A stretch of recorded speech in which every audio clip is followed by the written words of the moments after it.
God, napakahigpit naman ng hawak or holding hands ng dalawang to. So, sino ang kinilig dito sa part 21? Dito na part ano? Ay nako, ewan ko na lamang ba.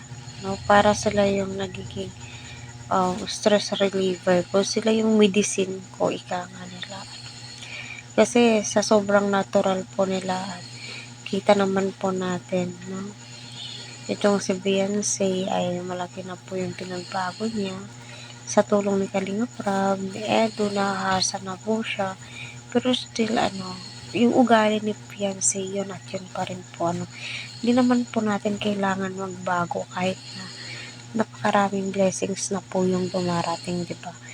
Ayan, hello po mga ka-Team Kalingap. No, patuloy po nating suportahan si Kalinga Prab, Kuya Val at ang buong team. Huwag po natin skip ang kanilang ads para sa ganun nga po ay marami pa pong kababayan po natin ang kanilang matulungan.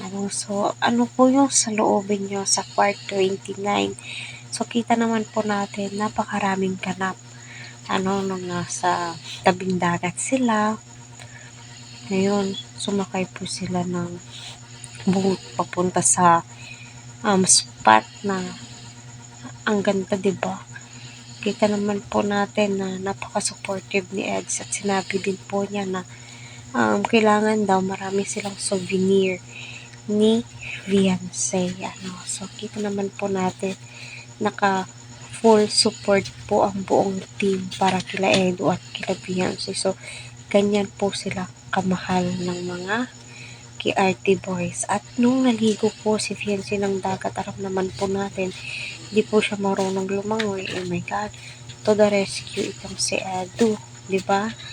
Syempre, andun na din po tayo sa puntong sinabihan po siya ni Kalinga Prab. No? So, normal lamang po yun kasi ika nga ni Ed sa kanyang live na iniingatan po nila ang kanilang mga key angels.